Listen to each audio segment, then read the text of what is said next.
Bonsoir, voici les titres de l'actualité de ce mercredi 3 janvier 2001. Hold-up dans le hall d'un hôpital de Villejuif dans le Val-de-Marne. Un convoyeur de fonds tué d'une balle dans la tête. Jean-Christophe Mitterrand toujours en prison. Il ne veut pas payer la caution de 5 millions de francs. Son frère Gilbert Mitterrand, député socialiste, interpelle le procureur de la République. Gilbert Mitterrand, notre invité ce soir. George Bush sera président des États-Unis dans un peu plus de 2 semaines. Il a composé son équipe mais s'inquiète déjà d'une possible récession. Le groupe Total Fina Elf ne veut plus utiliser des navires de plus de 25 ans. Un équipage à Cherbourg se met en grève. De la casse parmi les concurrents de la course à la voile en solitaire du Vendée Globe. Desjoyaux est toujours en tête, mais Hélène MacArthur se rapproche de Roland Jourdain, encore deuxième. Cinéma, sorti aujourd'hui du film de Philippe Faucon, Samia, l'histoire d'une adolescente de parents d'origine algérienne. Cette fois, c'est dans un hôpital que des convoyeurs de fonds ont été les victimes de malfaiteurs très organisés. À la mi-journée, dans le hall de l'Institut Gustave Roussy, un centre de lutte contre le cancer, un convoyeur a été tué d'une balle dans la tête alors qu'il s'apprêtait à remplir un distributeur automatique de billets. Reportage Loïc Delamornay, Gilles Marinet. Les deux convoyeurs de la Brinks ont d'abord dû pénétrer dans ce hall, une main sur la sacoche d'argent, l'autre sur la crosse du revolver. Ils ont dû ensuite passer cette seconde porte, traverser ce café noir de monde à l'heure du déjeuner, puis longer un relais H avant, enfin, d'arriver au distributeur. Là les attendaient 2 braqueurs. 5 à 6 détonations et un convoyeur s'écroule, touché en pleine tête. Ce que redoutent les convoyeurs depuis des années éclate brusquement aujourd'hui. La fusillade au beau milieu d'une foule. Les hôpitaux, en plus avec les malades, tout ça, c'est notre hantise, quoi. Il faut assurer notre sécurité, mais aussi celle des gens. Et donc, c'est pas évident. Quand on mitraille après, qu'est-ce qu'on fait? S'il y a une balle perdue d'un convoyeur et qu'on tue malheureusement un malade? Justement, ces malades, très choqués, s'interrogent sur les risques encourus par tous lorsqu'on laisse les convoyages de fonds s'effectuer au milieu du public. Ça aurait pu tuer pas mal de gens parce que le type tirait un peu partout. Donc ça aurait pu tuer mon ami qui est allé voir. Moi je suis restée comme une conne avec mon fauteuil roulant alors que tout le monde était parti. Si le type voulait continuer, il pouvait m'achever. Bon aussi. L'Institut Gustave Roussy est connu des convoyeurs de la Brinks pour être un endroit à risque, notamment en raison du long trajet à pied qu'ils doivent parcourir, près de 50 mètres. C'est ce que nous dénonçons depuis un certain temps, effectivement, comme un des quelques centaines de points noirs existants en France. La direction de l'hôpital, quant à elle, avoue n'avoir jamais pensé subir une telle agression. J'aurais la naïveté de vous dire que je découvre ce problème violemment et brutalement. Ce n'était pas le problème majeur qui semble se poser à un hôpital public. Je suis assez bouleversé. Pour les convoyeurs, il n'y a pas de fatalité. Seul l'aménagement de corridors protégés permettra d'éviter de tels drames. Une table ronde avec tous les acteurs de la profession se tiendra demain au ministère des Transports. Hier soir, peu après 20h30, la chambre d'instruction de la Cour d'appel de Paris ordonnait la remise en liberté de Jean-Christophe Mitterrand, mais fixait une caution à 5 millions de francs. Jean-Christophe Mitterrand ne veut pas la payer, il est donc toujours à la prison de la Santé. Commentaire Dominique Verdeillan avec Olivier Robert. Situation paradoxale pour Daniel et Gilbert Mitterrand. Virtuellement, Jean-Christophe est un homme libre, mais ce dernier refuse de sortir de prison. Il conteste la caution, 5 millions de francs, son montant et son principe. Il ne va rien se passer, il est là, il y reste, volontairement, pour les raisons que j'ai expliquées. Jean-Christophe Mitterrand fait donc un choix, celui de rester à la Santé. Il déclare ne pas disposer de cette somme et il refuse que des amis lui avancent. 5 millions de francs, les avocats de Jean-Christophe Mitterrand parlent d'une rançon. La justice, elle, appelle cela une caution. La caution est une des 16 dispositions du contrôle judiciaire. Pour le juge, c'est d'abord une garantie de représentation, c'est ensuite une avance sur les dommages et les amendes qu'un tribunal déterminera plus tard. Ainsi, le 6 décembre 2000, Michel Roussin a quitté la prison après avoir versé 300 000 francs de caution. José Bové, c'est la Confédération paysanne qui a réglé la somme de 105 000 francs. Pour ne pas être incarcéré, pour rester libre, Roland Dumas a fait un chèque de 5 millions de francs. Pour recouvrer la liberté, Olivier Spitakis, mis en examen dans le dossier de l'AMNEF, 4 millions de francs. On peut payer, on sort, on ne peut pas payer, on ne sort pas. Si encore on tenait compte des ressources véritables des individus, ce qui n'est pas le cas, si la législation était appliquée, on pourrait penser qu'on est dans un système cohérent. mais qui dans toutes les hypothèses correspond à un préjugement. Maître Versini attend désormais que le montant de la caution soit revu à la baisse. Il compte aussi sur une annulation de la procédure. Mais là, ce n'est qu'une éventualité relativement éloignée dans le temps. Alors avant d'entendre les réactions de Gilbert Mitterrand, il est nécessaire de rappeler les faits qui nourrissent l'instruction du juge Courroy. Tout a commencé par une banale enquête policière concernant un blanchiment d'argent présumé. Explication Olivier Caroff avec Jeanne Assouli. Point de départ de l'affaire, ce cabinet d'avocats. Fiscaliste réputé avant d'être rattrapé plus tard par l'affaire Méry, Alain Guillou ne détestait pas montrer aux journalistes son lieu de travail. En juillet dernier, ce sont des juges d'instruction qui sont là, et pas pour une visite guidée, mais pour une série de perquisitions, 3 en 4 jours. Les juges ne sont alors saisis que d'une petite affaire de blanchiment d'argent organisée par un commerçant. C'est là, au détour de leur enquête, que les magistrats saisissent le dossier fiscal d'un homme d'affaires pas tout à fait comme les autres, Pierre Falcone, sa spécialité, les ventes d'armes. Il a notamment travaillé sur un contrat très particulier avec l'Angola. 3 milliards de francs de matériel russe, vendus à l'armée régulière angolaise en pleine guerre civile contre les rebelles de l'UNITA. À l'époque, les Nations Unies ont décrété un embargo sur les ventes d'armes à ce pays. Si de l'armement est arrivé ici, c'est nécessairement grâce à un trafic. Le juge Courroy sait maintenant qu'il tient peut-être une affaire d'État, car Pierre Falcone n'est vraiment pas le premier intermédiaire venu. Le luxe de son hôtel particulier à Paris dit assez la puissance financière du personnage. Des disquettes informatiques retrouvées par les enquêteurs révéleront, elles, les bénéficiaires des largesses de Pierre Falcone. Dans la liste, il y a Jean-Christophe Mitterrand. Il a reçu 10 à 13 millions de francs. Pourquoi? Des conseils en stratégie géopolitique, explique-t-il. La réponse ne convainc pas le juge Courroy. Le 21 décembre, il met en examen Jean-Christophe Mitterrand pour 5 motifs différents et le place en détention. Pour les spécialistes du continent africain, ce n'est pas tellement l'affaire qui surprend, mais le fait qu'un juge puisse enquêter. C'est une affaire qui sort maintenant, mais depuis 1996, il y avait quand même la brigade financière. Ça a commencé par des redressements fiscaux, par des problèmes finalement tout à fait subalternes. Mais tout le monde était au courant, puisque quand même, il y avait quand même 10 banques, donc tout le monde était au courant. Mais on considérait que c'est un peu la raison d'État. Et ce qu'il y a de nouveau, c'est que là, apparemment, ni secret défense, ni confidentiel défense, ni la raison d'État n'est opposé dans cette affaire. Mais c'est peut-être une faute de procédure qui arrêtera le juge. Par ce document daté du 3 juillet 2000, Philippe Courroy ordonne les perquisitions qui vont tout déclencher. Mais il relate des événements qui auront lieu 2 jours plus tard, le 5 juillet. Simple erreur matérielle ou falsification, la Cour d'appel de Paris devrait dire en fin de semaine prochaine si la justice peut enquêter sur cette part d'ombre des relations franco-africaines. Gilbert Mitterrand, bonsoir. Bonsoir. Vous-même, vous avez écrit au procureur de la République pour vous étonner d'éventuelles fautes de procédure, c'est-à-dire que vous mettez en cause le travail direct du juge. J'ai écrit au procureur de la République pour lui demander si cette information qui est parue dans la presse maintenant depuis plusieurs jours avait ému l'institution judiciaire et est-ce que celle-ci a pris des initiatives pour ouvrir une instruction, pour ouvrir une enquête, pour ouvrir tout simplement une analyse de ce dysfonctionnement supposé. Eh bien, je n'ai pas de réponse. Est-ce que cette enquête a été ouverte? Est-ce qu'elle n'a pas été ouverte? Je n'en sais rien. Mais ce que je voudrais surtout savoir, c'est qu'il y a des témoins qu'il faut protéger, les greffiers par exemple. Et il y a des preuves qu'il faut sauvegarder, le disque dur de l'ordinateur par exemple. Je voudrais savoir si le parquet a pris des mesures à l'égard du juge Courroy pour protéger ces preuves et ces témoins. N'y a-t-il pas dans votre démarche une sorte de pression d'un élu politique, en dehors du fait que c'est votre frère, d'un élu politique portant un nom important sur la justice, que ce n'est pas une pression du politique sur le travail d'un juge?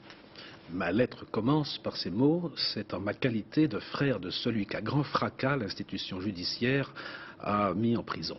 Donc c'est ma qualité de frère qui parle. Le fait que je sois un élu, ça ne dépend pas du juge. Votre frère est compromis, vous pensez, dans une affaire d'argent importante? Il est clair que non, en tout cas pas sur des trafics d'armes. Il est clair que de ce côté-là, rien dans le dossier, ni fait matériel, ni témoignage, ni document, rien. Il n'y a rien dans le dossier qui étaye une telle idée. Mais ça, c'est un argument de défense. Non, vous connaissez le dossier, le juge a coché toutes les croix pour le mettre en examen. Il y a beaucoup de chefs de mise en examen. Les avocats ont épluché 12 volumes Et laissez-moi vous dire qu'ils n'ont rien trouvé. Et s'il y avait vraiment quelque chose dedans, il aurait été étonnant que le parquet, hier, dans le cadre de ces réquisitions, n'ait pas fait allusion à un trafic d'armes. Il n'a même pas parlé de trafic d'armes. Je précise que lors de ces 12 heures d'interrogatoire devant la police, mon frère n'a jamais été questionné sur un trafic d'armes. Donc j'aimerais connaître le rapport qu'il y a entre le mot trafic d'armes, qui ne le concerne pas, et son incarcération. Face au juge, il a répondu aux questions du juge? Le juge, il ne l'a vu que 35 secondes. Le juge Courroy. Oui. La mise en incarcération était déjà prête dans le tiroir. Ils n'ont pas eu besoin de s'expliquer longtemps. Vous avez évoqué l'idée d'un délit de patronyme. Vous avez l'impression que l'on veut régler des comptes avec la famille Mitterrand? Je pense que le juge Courroy a dû être impressionné par le nom de celui qu'il avait dans le collimateur. Car tout a été démesuré et exceptionnel dans à la fois ses investigations et ses décisions. À tel point exceptionnel d'ailleurs que la Cour d'appel l'a remis à sa place, le juge Courroy, en disant qu'il avait eu tort de mettre Jean-Christophe Mitterrand en prison sur la base d'un dossier aussi mince. Donc tout est exceptionnel. Aujourd'hui c'est le montant de la caution qu'on peut appeler autrement. C'est une caution, pour d'autres c'est une rançon. Je vous assure que le montant n'est pas banal. Quand on s'appelle Mitterrand, on n'est pas au-dessus des lois. On n'est pas à côté non plus. On n'est pas en dessous. On est traité par le droit commun. Or, mon frère, dans cette affaire, qui n'est même pas concernée par une question de trafic d'armes, mon frère a été traité en dehors du droit commun. Il a fait l'objet... Pourquoi? Parce qu'il s'appelle Mitterrand. Il a fait l'objet de mesures exceptionnelles, d'une exceptionnelle gravité. C'est au juge de répondre du pourquoi. C'est pas à moi. Moi, je dis simplement, Jean-Christophe Mitterrand devait être traité comme n'importe quel mis en examen, donc selon le droit commun. Dans l'histoire de la Ve République, toutes les affaires entre guillemets africaines ont toujours été sulfureuses. Il y a beaucoup d'argent. Et en vous écoutant, je me rappelle cette phrase de votre père qui disait l'argent qui corrompt. Vous n'avez pas l'impression que votre frère est allé trop près de ces affaires africaines? Dans le cadre des affaires africaines, comme on dit, il faut comprendre que ce sont des pays qui sont eux aussi en voie de développement. Ce sont des pays qui eux aussi ont besoin de crédits internationaux. Et quand le FMI ne peut plus en donner parce qu'il a dépassé les critères selon lesquels il en accorde, ces pays se retournent vers d'autres financements bancaires, privés et autres. Bon. Et à partir de là, achètent du riz, de la nourriture d'une façon générale. Non. Vous parlez des armes. Mais les affaires en Afrique, ce ne sont pas que des armes. Ce sont aussi des usines qu'il faut construire, ce sont aussi des hôpitaux qu'il faut construire, ce sont aussi des trains qu'il faut refaire rouler. C'est tout cela. Mais vous êtes pas, ça vous choque pas 13 millions de francs? Je pense qu'il y a beaucoup de gens qui ont dit que c'est une somme énorme quand même. Oui, alors, par rapport à un salaire au SMIC, c'est beaucoup. Par rapport à ce qu'on appelle des contrats internationaux, on l'évalue comme on veut. Mais est-ce que de l'argent gagné légalement, je dis bien légalement, sur des marchés qui n'ont rien à voir avec les trafics d'armes, est-ce que de l'argent gagné légalement est sale par nature? C'est une vraie question. Je voudrais ajouter, non seulement cet argent a été gagné légalement, mais il a été réinvesti légalement dans justement des opérations de développement de l'Afrique pour maintenir en place la plus-value, le contraire du pillage de l'Afrique. Vous comprenez ce que je veux dire? C'est important que l'argent que mon frère a gagné, il l'ait réinvesti en Mauritanie en particulier pour y construire une usine de transformation de poissons, et cette usine-là donne du travail à des gens, et surtout la matière première du poisson n'est pas pillée en Afrique pour être vendue et valorisée ailleurs. Votre frère est en prison depuis le 21 décembre, il ne veut pas sortir en payant cette rançon. Est-ce qu'il n'a pas la tentation du martyre? Il l'est déjà, si c'est le cas. Il a été incarcéré le 21 décembre, c'est-à-dire la veille ou l'avant-veille où les juges sont partis en vacances. Est-ce que dans cette bataille engagée avec le juge, il n'a pas envie de se poser en martyr? Je pense qu'il a surtout envie de poser les vraies questions, que ce soit le juge qui en soit en mesure d'y répondre ou pas en mesure d'y répondre n'est pas son problème, mais de poser les vraies questions. Et quand il y a un dysfonctionnement de la justice, que l'auteur de ce dysfonctionnement soit pointé du doigt. Ce que la Cour d'appel a fait hier, puisqu'elle a rappelé, je le redis quand même ce soir, que la mise en incarcération, en détention de mon frère décidée par le juge Courroy n'avait aucune base qui permettait de faire une mesure aussi exceptionnelle à son encontre. L'expression est triviale, mais les Mitterrand ont reçu des messages de soutien de leurs amis, entre guillemets, socialistes? Si je peux vous rassurer, oui.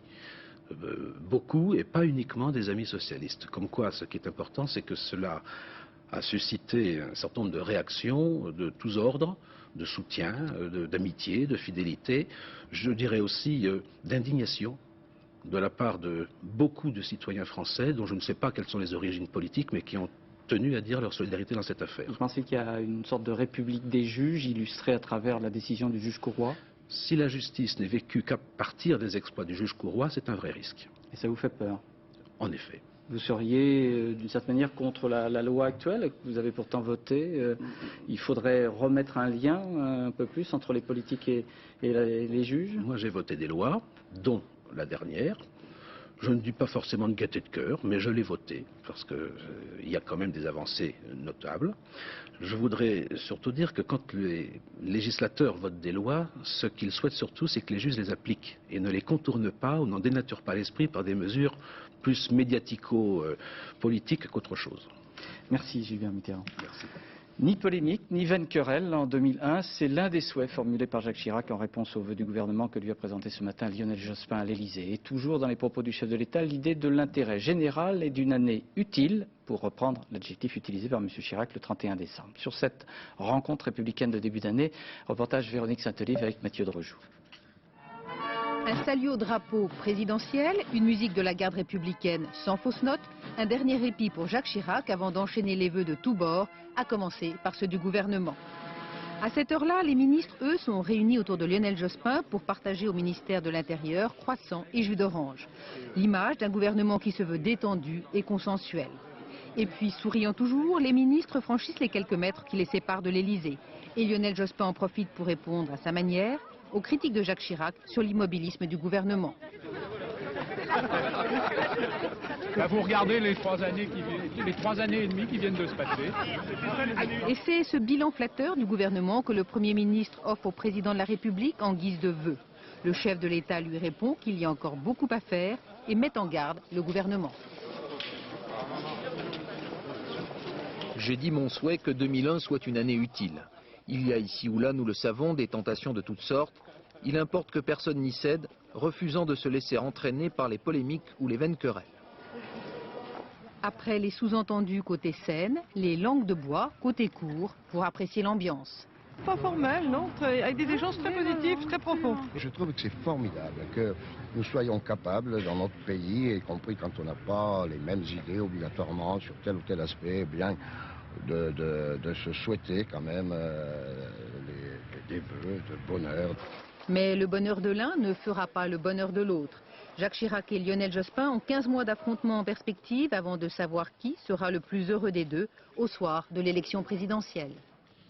Le président Bill Clinton à la Maison-Blanche a peut-être réussi à convaincre Yasser Arafat de participer à de nouvelles négociations de paix. Après de longues heures de discussion, le président palestinien est parti vers le Caire. Il aurait accepté avec réserve les propositions américaines. Commentaire Jean-Marc Kidouz.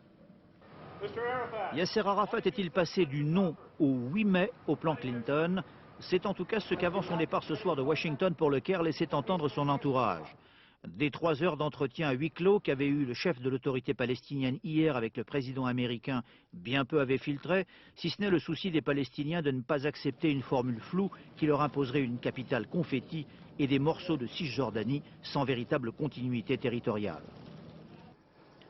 Sur le terrain, la violence a diminué d'intensité avec tout de même des échanges d'artillerie israélo-palestiniens, semble-t-il, sur la frontière libanaise. Un automobiliste israélien blessé dans une embuscade et des policiers palestiniens touchés après un accrochage avec l'armée israélienne. Priorité à la lutte contre le terrorisme, explique le Premier ministre Barak, bien sceptique sur un plan Clinton qu'il a déjà accepté, mais lui aussi avec des réserves. Il faut dire que son adversaire politique, le chef de la droite israélienne, le général Ariel Sharon, le distance dans les sondages en répétant « la sécurité passe avant la paix ». Et de son côté, à Gaza, le cheikh Yassine du mouvement extrémiste Hamas met en garde sans le nommer Yasser Arafat. Accepter un plan Clinton injuste serait selon lui un suicide politique. Il y a quelques instants, je viens de l'apprendre, Yasser Arafat a décidé de reprendre des négociations intensives avec Israël pendant 10 jours sur l'égide des des États-Unis, et Israël va envoyer immédiatement un émissaire pour négocier à Washington, décision prise par M. Ehud Barak qui avait réuni un cabinet dit de paix. Sans doute, l'une des réserves palestiniennes concerne-t-elle le sort des réfugiés, ceux qui vivent depuis 1947 dans des camps. Ils seraient 3 800 000 selon les Nations Unies, répartis ainsi, regardez-les sur cette carte, au Liban, en Syrie, en Cisjordanie, en Jordanie et dans la bande de Gaza. 2,5 millions vivent hors des territoires palestiniens. Claude Sampère et Joseph Handal rapportent les témoignages d'une famille de réfugiés palestiniens installés dans le camp de Haïda, c'est près de Bethléem. Abdel Fattah est palestinien. Il a 37 ans et il est né ici, dans un camp de réfugiés près de Bethléem. Ses parents ont été chassés de leur maison et de leur terre en 1948 lors de la création de l'État d'Israël. À l'époque, des centaines de milliers de réfugiés palestiniens sont partis au Liban, en Syrie ou en Jordanie. Les parents d'Abdel ont trouvé refuge ici, dans ce camp en Cisjordanie. Au départ, il n'y avait que des tentes, mais peu à peu, on a construit des maisons en dur. Le camp existe depuis 52 ans. Vous pensez qu'un jour, vous, vos parents vont quitter cette situation de réfugiés?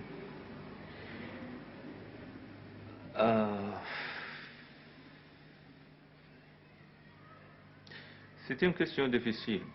C'est un espoir. C'est pas facile d'être réfugié, et spécialement réfugié dans son propre pays. C'est impensable. Et quand je leur demande s'ils espèrent un jour retourner chez eux, c'est la mère qui répond. J'espère avec l'aide de Dieu. Quelques instants plus tard, Abdel va chercher les rares objets souvenirs que ses parents ont gardés de l'époque. Au bout de 5 minutes, il retrouve la clé de la maison de 1948. Abdel nous emmène ensuite dans le camp. Ici, vivent près de 3000 réfugiés. Dans les rues, on croise surtout des enfants et quelques miliciens en armes. La majorité de la population ne souhaite pas que Yasser Arafat fasse trop de concessions. L'État d'Israël, 6 millions d'habitants, explique qu'il ne peut pas accueillir les 4 millions de Palestiniens réfugiés, mais pour Abdel, ce droit au retour sur leur terre est un droit légitime. C'est notre droit et personne ne peut nous l'enlever. On est dans des cages et on ne peut pas faire un pays quand on nous pose des barrières comme ça, on nous enferme quand on veut et on nous relâche quand on veut. On n'est pas des animaux. Abdel attend beaucoup des négociations actuelles. Aujourd'hui, c'est le sort de 4 millions de réfugiés palestiniens qui se joue. C'est au Texas que George W. Bush vient d'achever la formation de son prochain cabinet présidentiel qui s'installera dès après la prestation de serment du 20 janvier prochain. Aussitôt annoncé, cette équipe devra tenir compte d'une situation économique en net ralentissement, ce qui inquiète M. Bush. Correspondance Étienne Lénart. Il y avait déjà eu le héros militaire d'origine jamaïcaine nommé secrétaire d'État, puis la conseillère surdouée désignée au poste de responsable du Conseil national de sécurité, la garde rapprochée du président. Et voici maintenant le premier Américain d'origine asiatique du futur gouvernement Bush. De surcroît un démocrate, déjà membre du gouvernement de Bill Clinton, et qui faisait hier assaut de consensualité. Il n'y a pas d'autoroute plus républicaine que démocrate, disait hier le futur secrétaire au transport, pas plus qu'il n'y a d'embouteillage plus démocrate que républicain. Il y en a donc pour tout le monde, y compris dans le cas de John Ashcroft pour la droite du Parti conservateur. La confirmation de ce farouche adversaire de l'avortement au poste de ministre de la Justice promet une belle bagarre au Sénat, et il illustre la tonalité des nominations effectuées par celui qui sera investi président le 20 janvier prochain. L'idée d'un gouvernement centriste après l'élection très serrée a vécu.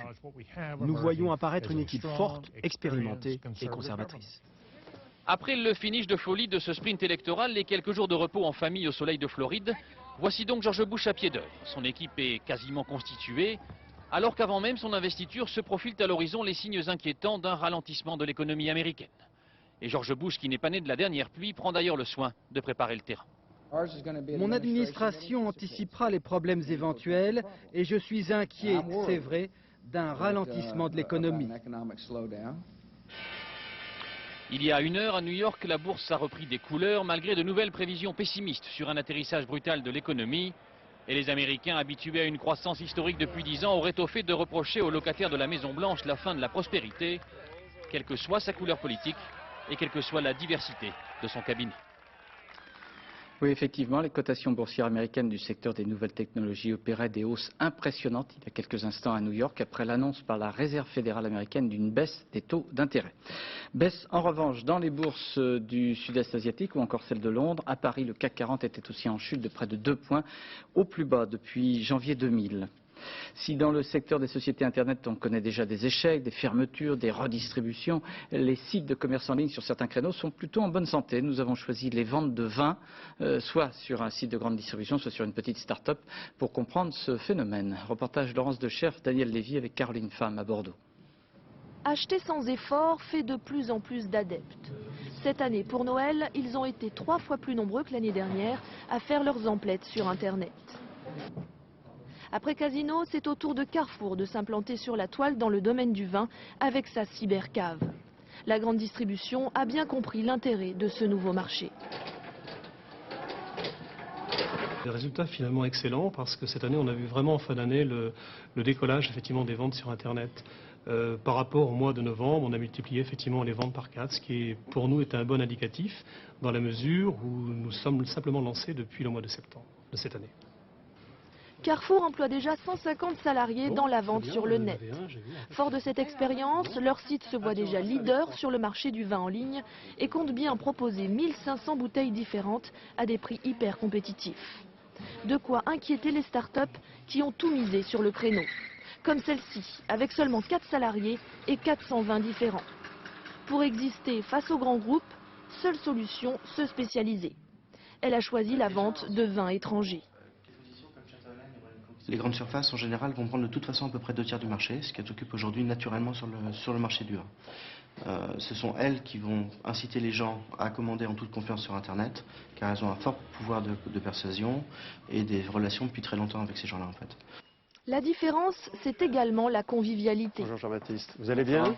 Oui, très bien. Je vais faire déguster ces vins. L'internaute peut venir lui-même chercher sa commande et entrer en contact avec le vendeur. Sur des sites, on voit de belles choses maintenant en matière de présentation, mais rien ne vaudra jamais le plaisir de toucher la bouteille. Et de pouvoir discuter avec quelqu'un à un moment ou à un autre est quelque chose de très agréable. Mais tous ces petits plus suffiront-ils aux startups pour résister à l'arrivée des mastodontes de la grande distribution? Elles sont pour l'instant une centaine dans la vente de vin en ligne. Tirant les leçons de la dernière catastrophe de l'Erika, le groupe pétrolier Total Fina Elf a décidé de rompre un contrat avec une société exploitante de bateaux. Pour Total Fina Elf, ces bateaux sont trop vieux. À Cherbourg, l'équipage du navire ainsi visé s'est mis en grève. Reportage Ersin Lebovic avec Maryse Richard. Ces bateaux sont au chômage parce que l'Erika a coulé. Depuis le naufrage, le groupe Total Fina Elf refuse d'affréter ces 3 navires citernes. Motif, ils ont plus de 25 ans.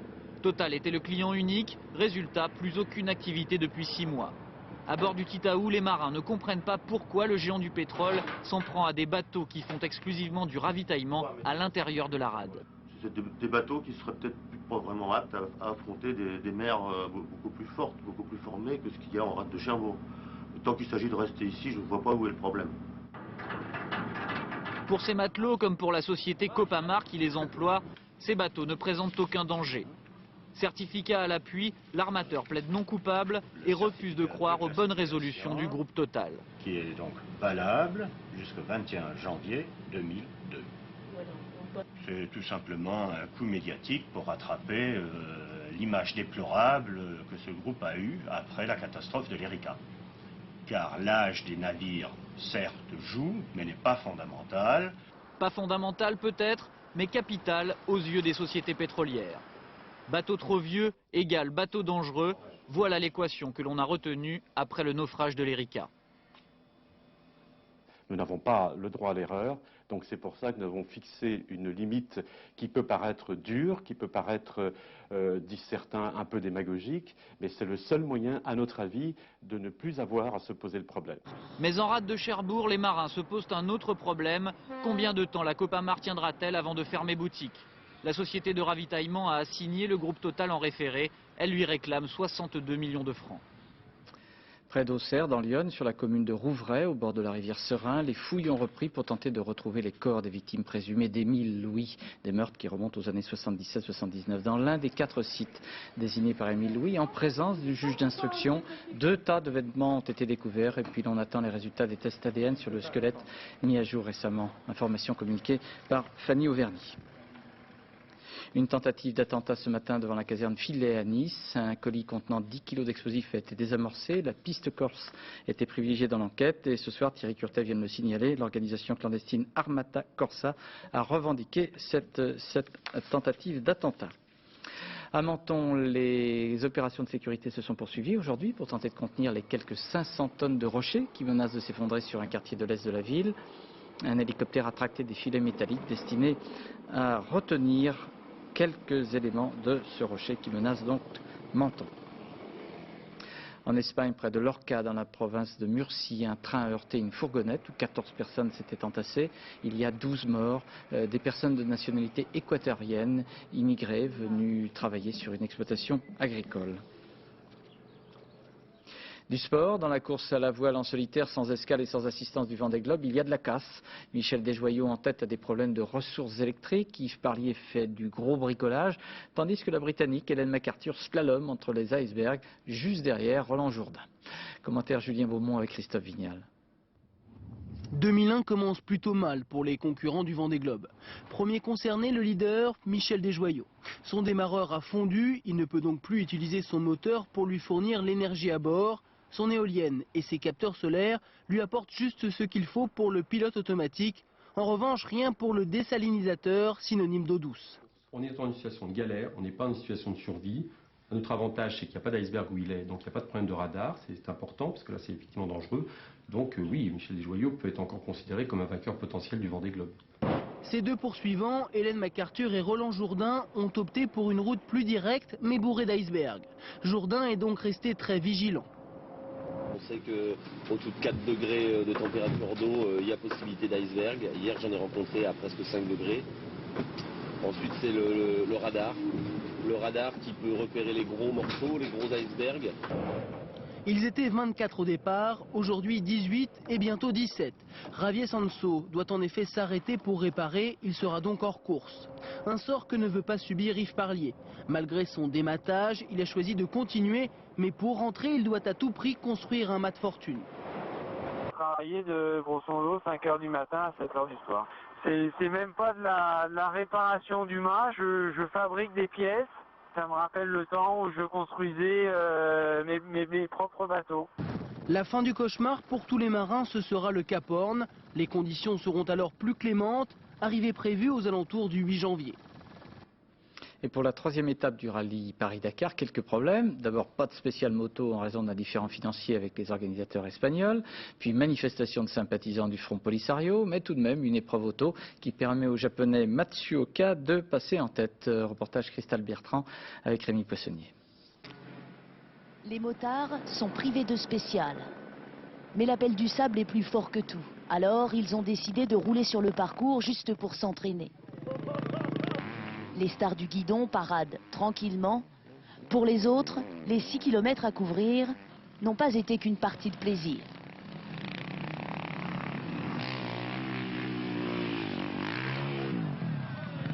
Si c'est ça le reste du rallye, on est mal. Hein. Là, j'ai vraiment galéré. Alors d'habitude, je roule bien, mais là, j'ai galéré. Et il n'a pas été le seul. Même les favoris se sont laissés piéger. À quelques mètres de l'arrivée, Shinozuka est ensablé plus que de raison. Comme dans le désert, il est obligé de sortir les grands moyens. Bruno Sabi, lui, a bien failli rester à Castellone. Seule une pelleteuse pouvait le sortir de là. Cette spéciale lui coûte beaucoup plus cher que prévu. Si c'est que du folklore, si ça pose pas la course, ça va. Je pense que de toute façon, il y a tellement de kilomètres à faire encore que ça n'aura pas beaucoup d'incidence. Et pour finir cette journée un peu spéciale, les concurrents ont rejoint les bateaux. Dans le port d'Almeria, il y a des pilotes qui chantent, les rêves qui les hantent, au large d'Almeria. Le Maroc les attend.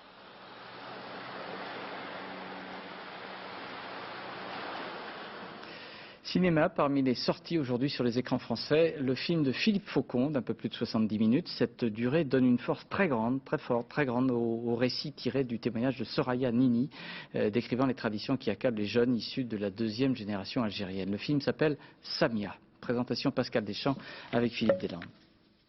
Où tu étais? J'ai raté mon bus. Souvent tu rates ton bus, ça fait 2 fois que tu le fais. Maintenant tu restes direct à la maison.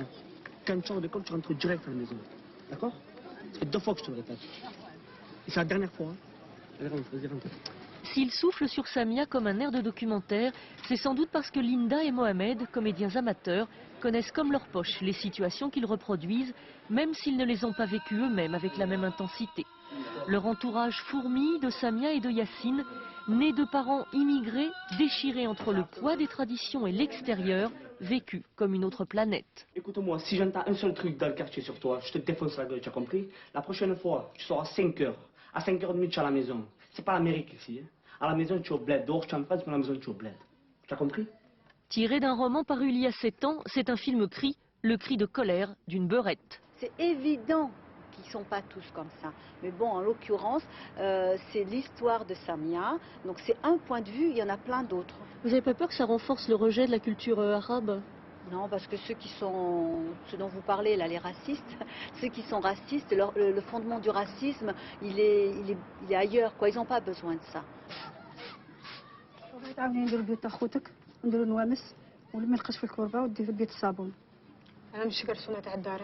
Samia qui se rebiffe, Samia qui fait de sa chambre un espace de liberté, Samia qui refuse que le gynécologue vérifie sa virginité, c'est par de petits gestes quotidiens de révolte que se conquiert une indépendance. Ça suffit maintenant, stop ces histoires, hein. Il n'y a personne qui me touche ici.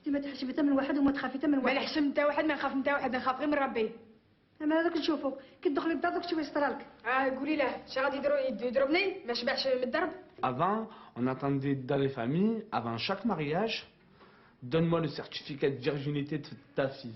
On dirait que c'est son curriculum vitae, tu vois. Les filles, elles se réveillent. Ça fait un petit moment qu'elles se réveillent, mais le changement viendra des garçons aussi. Un film en forme de défi pour des parents nostalgiques d'un ailleurs perdu, mais qui doivent réfléchir à la place qu'ils veulent pour leur fille dans cette société-là. Samia de Philippe Faucon.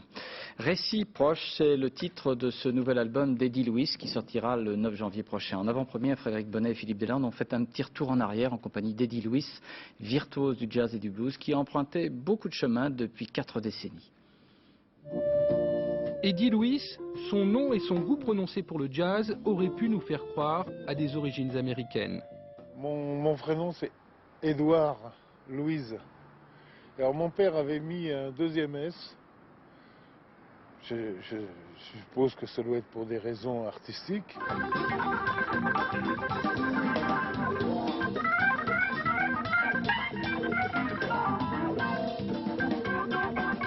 Raison artistique ou plutôt passion pour Jimmy Smith, Eddie Louis a fait de l'orgamone son instrument fétiche depuis presque le début de sa longue carrière musicale.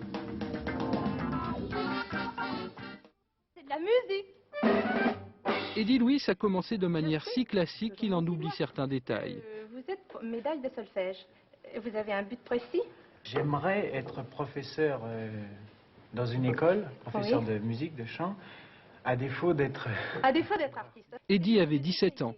De chanter en vous accompagnant au piano, et puis si ça marche pas, ben mon Dieu, vous serez professeur. Eh ben c'est pas mal comme idée, c'est pas bête. Je m'aperçois avec l'âge que finalement, il faut pas perdre de temps et j'en ai perdu beaucoup. Voilà, c'est ça que je regrette sur le passé. C'est tout le temps que j'ai perdu à faire des conneries, quoi. Croyant que ça allait m'apporter quelque chose, ou parce que l'autre faisait comme ça. De cette période classique, Eddie Louis n'a conservé que la souplesse et la dextérité. Il a remplacé la rigueur par l'improvisation. À 59 ans, Eddie aura tout de même eu le temps de jouer au Blue Note avec Kenny Clarke, le batteur de Bud Powell, ou d'accompagner Stan Getz.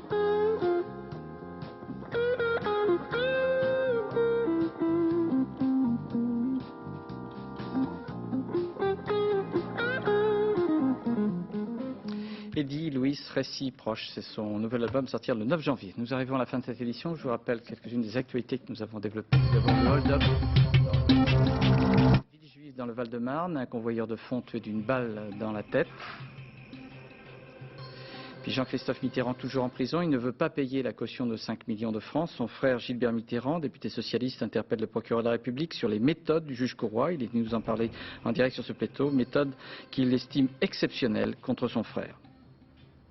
Et puis la décision de Yasser Arafat d'accepter une reprise immédiate des négociations pendant 10 jours sous l'égide des États-Unis. Israël va envoyer un émissaire pour négocier à Washington. Dans quelques secondes, la météo avec Patrice Drevet, puis le deuxième et troisième épisode des Filles du Maître de Chais. À minuit, vous retrouverez Alexandre Carap pour le dernier journal de la rédaction, suivi des mots de minuit, le magazine de Philippe Lefebvre. Demain à 7h50, Gérard Morin recevra M. Christian Poncelet, le président du Sénat. À 13h, vous retrouverez ici même Laurence Ostolaza.